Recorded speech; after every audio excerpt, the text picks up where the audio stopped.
De beaux profils dans le panel pour parler des opportunités d'investissement au Cameroun. À l'initiative de l'ambassade du Cameroun aux Pays-Bas et au Luxembourg, les hommes d'affaires, agro-industriels et experts triés sur le volet ont animé la conférence débat à Leonardo Royal Hotel de La Haye.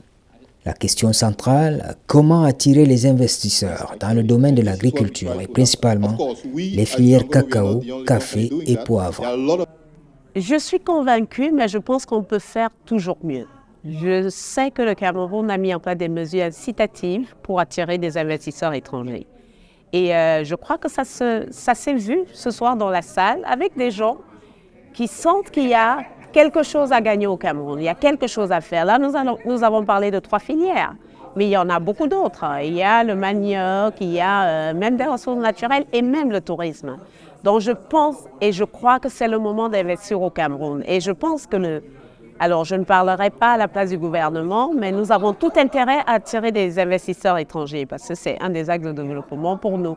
Et si l'agriculture est l'un des canaux ou l'un des moyens par lesquels nous pouvons attirer ces investisseurs, moi je ne peux qu'acclamer de deux mains pour quelqu'un qui est très attaché à l'agriculture en l'occurrence.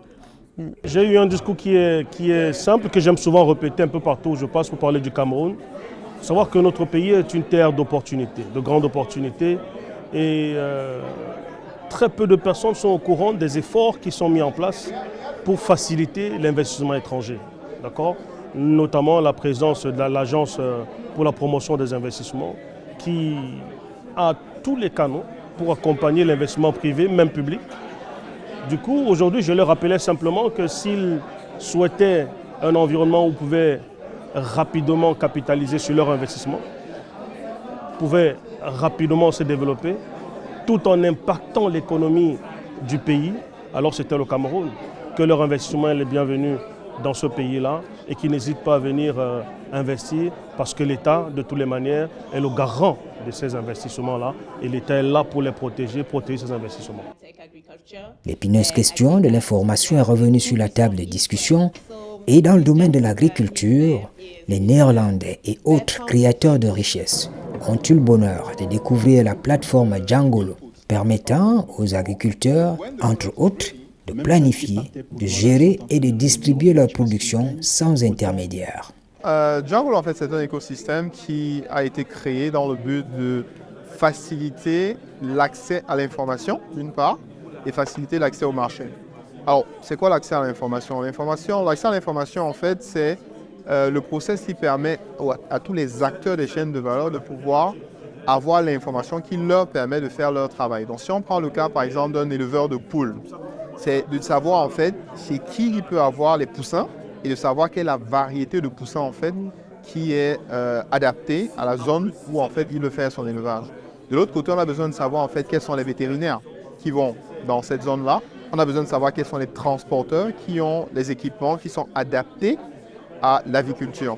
Donc c'est ça l'accès à l'information. De l'autre côté, on a besoin de l'accès au marché. Donc pour un éleveur, l'idée c'est de se dire que comment est-ce que je fais pour écouler ma production. Donc si on prend l'exemple de la zone du littoral dans laquelle il y a des centaines d'éleveurs de poules, alors supposez que dans la même période, le même jour, on est 80% des producteurs qui lancent leur vague de production exactement le même jour.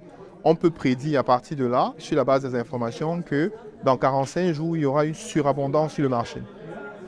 Notre travail, c'est justement de pouvoir avoir cette information à l'avance et de pouvoir informer justement les éleveurs en leur disant, en décalant de 2 semaines ou de 3 semaines, votre production, vous allez pouvoir stabiliser le marché. Le Cameroun ne fait pas exception. Le déficit d'information reflète, en général, un problème d'organisation. Oui, en fait, c'est un problème généralisé. Ce n'est pas seulement envers des Camerounais. Oui, le Cameroun, disons même l'Afrique en général, parce que quand je suis arrivée, j'avais été informée de ce qu'on n'a pas beaucoup d'informations sur l'Afrique en général, mais on n'a pas beaucoup d'informations sur le Cameroun. Et notre objectif, justement, c'est d'avoir différentes occasions où on peut parler de tout ce qui concerne, de toutes les questions qui concernent les Camerounais et les Néerlandais en général. L'envolée des prix du cacao sur le marché international a donné lieu à un échange nourri sur les volets production et transformation. Le panel s'est donné le devoir d'apporter des éléments de réponse sur la facilitation et le soutien aux investisseurs. Alors, les autorités camerounaises, il y a beaucoup de choses qui ont évolué au Cameroun. L'appel du chef de l'État pour que la diaspora revienne investir au pays, à mon petit niveau, j'ai rencontré des succès sur des mises en place que j'ai voulu faire. Bien évidemment, nous avons aussi rencontré des difficultés comme beaucoup de personnes. Et à un moment donné, il faut juste savoir où aller et comment le faire pour que ça puisse bien fonctionner et toquer aux bonnes portes. Et pour ça aussi, il faut que la diaspora n'hésite pas de s'appuyer sur les ambassades qui, eux, après, ont généralement la connaissance un petit peu de certains dossiers sur place qui peuvent mieux vous aiguiller parce que ces ambassades sont là. L'ambassade est là pour nous aider à pouvoir faire des bons investissements et surtout à pouvoir mieux cadrer les sujets. Parce que quand il y a des questions sur lesquelles vous n'avez pas de réponses, l'ambassade vous apporte certaines réponses et mon cas, c'est justement l'ambassade qui m'a vraiment beaucoup accompagné pour pouvoir réaliser vraiment toutes ces différentes évolutions. Parce que pendant des années, j'ai essayé par moi-même, je n'ai pas réussi. Et dès que j'ai mis l'accompagnement de l'ambassade, l'accompagnement des différentes institutions autour, ça m'a permis justement de pouvoir avoir des portes qui m'ont permis juste d'exprimer mon projet et de pouvoir être accompagné. On ne parle pas en termes financiers parce qu'on ne va pas se mentir. En termes financiers, ça n'existe pas. On n'a pas les moyens. Voilà. Même les banques au Cameroun, c'est compliqué. Compte tenu de l'embellie, des efforts sont faits par les opérateurs de la filière pour revaloriser la qualité du cacao camerounais. Ma première année où je suis allée à Chocoa, on nous a dit que le cacao du Cameroun sentait de la fumée. Ce n'est pas le cacao de mon enfance que moi je connais parce que nous, on séchait notre cacao au soleil. Donc, on nous a montré, c'était de la première expérience, on leur a dit donc il fallait changer l'image du cacao du Cameroun sur le marché mondial, surtout aux Pays-Bas. Et ça a été fait parce que cette année, le cacao du Cameroun d'ailleurs a gagné le prix d'excellence. Et j'ai même les fèves ici, là. Donc, ça veut dire que le travail qu'on veut montrer, qu'on veut faire, parce que c'est d'abord, il faut partir, c'est nous-mêmes qui devons faire ce travail pour changer l'image du cacao du Cameroun. La flambée du cacao, qui a commencé véritablement en 2023 à Londres, est portée néanmoins par des craintes de pénurie d'approvisionnement. On est censé passer à une vitesse supérieure en 2024. Il y a 2 semaines, un peu plus, 3 semaines, nous étions tous réunis à Bruxelles dans le cadre de la conférence mondiale du cacao de ICCO. Et cette question est revenue sur la table.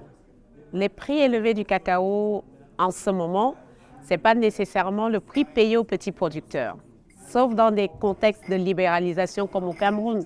Et dans d'autres pays, ce prix n'arrive pas chez le petit producteur. Donc on ne peut pas juste se contenter de ce prix du marché. Néanmoins, au Cameroun, à cause du marché libéralisé, ce prix arrive en grande partie dans les mains du producteur. Alors, avant de se réjouir, il faut se demander pourquoi. La raison de cette flambée des prix est la pénurie de fèves. Ça veut dire que ce n'est pas une raison positive, ce n'est pas juste un marché qui a évolué positivement, c'est qu'il manque des fèves. Donc il y a une certaine spéculation derrière, parce qu'il n'y a pas assez. Les 2 plus grands producteurs, que sont le Ghana et la Côte d'Ivoire, connaissent des baisses de production de l'ordre de 35%.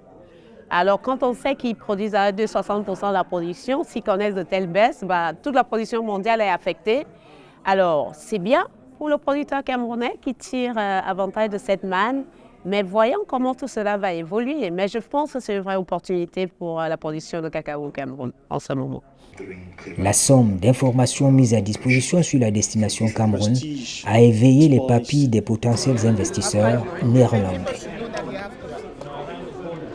I think it was a very inspiring meeting because there were very different stories of very different organizations. C'était édifiant parce que nous avons affaire à plusieurs organisations.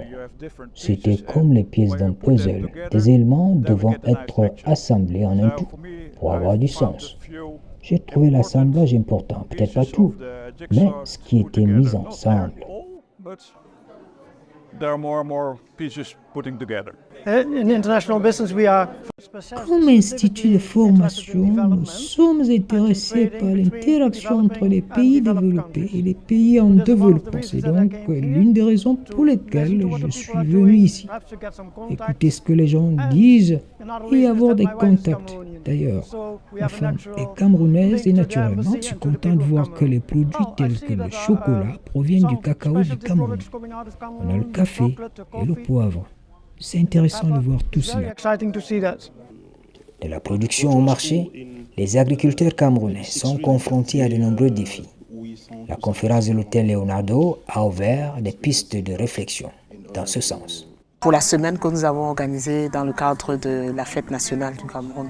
Donc, la première activité, c'était le tournoi de football. Deuxième, c'était une messe d'action de grâce. Et maintenant, c'est cette masterclass qui portait sur 3 produits agricoles phares de notre pays. Mais en réalité, c'était le prétexte pour qu'on s'intéresse à l'agriculture en général.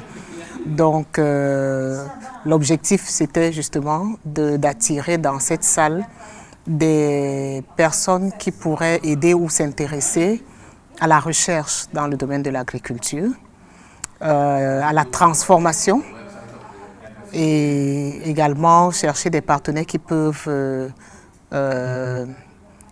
améliorer le répertoire commercial de nos panélistes. Donc, sur ce plan-là, oui, l'objectif a été atteint. C'est vrai qu'il y a encore beaucoup de choses à faire. C'était une première pierre qu'on était en train de jeter. Et voilà, c'est un objectif à long terme. Ce ne sera pas tout simplement aujourd'hui. On a l'intention de faire ça régulièrement. Il reste à explorer davantage le marché néerlandais, plus ouvert aux échanges avec le Cameroun. Les dernières statistiques établissent que les Pays-Bas sont le premier client du Cameroun au plan commercial.